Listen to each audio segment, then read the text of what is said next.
Good evening, friends. The United States has placed more sanctions on North Korea, despite the recent developments about possible talks with the North.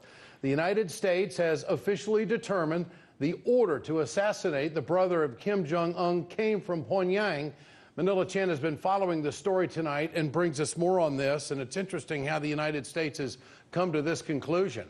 Well, and so far, no comment yet from North Korea since we first reported on this last night when the news broke, though many would not be surprised if this change of heart coming from Washington might also affect a change of heart in North Korea.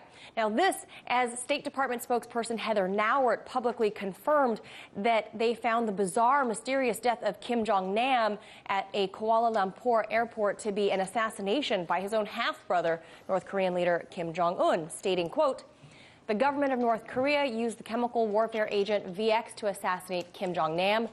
These sanctions are in addition to existing U.S. comprehensive sanctions against them targeting unlawful North Korean activities. The sanctions took effect upon publication of this determination in the Federal Register on March 5th, 2018. Now, this sort of action is likely to be viewed by the North as a provocative behavior and an insult to their recent softening towards negotiating with the U.S. North Korea has 100% history, though, of reneging on all of their previous agreements with the West. But Kim Jong-un has a lot of reason to distrust the U.S. as well, given America's long history in Iraq and Libya, where the goal was to topple the sitting leadership, apparently at any price, including civilian casualty, as evidenced by former Secretary of State Madeleine Albright. That 500,000 children have died. I mean, that's more children than died in Hiroshima. And you know, is the price worth it?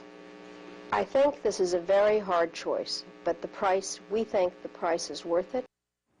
And more recently, outspoken South Carolina Senator Lindsey Graham, who is also a former Air Force colonel, making brash statements like this to the press. If there's going to be a war to stop him, it will be over there. If thousands die, they're going to die over there. They're not going to die here. And he's told me that to my face. It's unclear at this point if North Korea will agree to denuclearize as a whole should they follow through with a meeting with American diplomats, because their nuclear program is really their only bargaining chip. The real turning point came in 2002 when George Bush put North Korea on the axis of evil, along with Iraq and Iran. The North Koreans understood, especially after the invasion of Iraq, and then even more so after the overthrow of Gaddafi, that they needed, the way they saw it, they needed nuclear weapons in order to prevent an American invasion of North Korea. Now, President Trump has maintained a very strong position against Kim, vowing he will never allow Kim to remain a nuclear state. This stirring consternation among many people here in Washington. RT spoke with another former diplomat recently, former UN Ambassador Bill Richardson, who had a piece of advice for POTUS. I would say to the president, and I don't think he would like this, I would say you got to stop tweeting. You got to let your diplomats run the show. You can't do it from the White House in the evening after watching cable. You have to let preconditions get aside and just have a talk. And this tough talk just isn't getting us anywhere.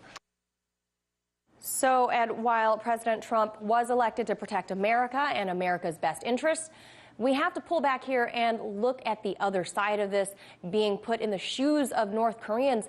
When you're faced with being disarmed, will it be to your own peril, as we saw the now failed states like Iraq and Libya? I'm sure a future that Kim Jong-un is unwilling to meet.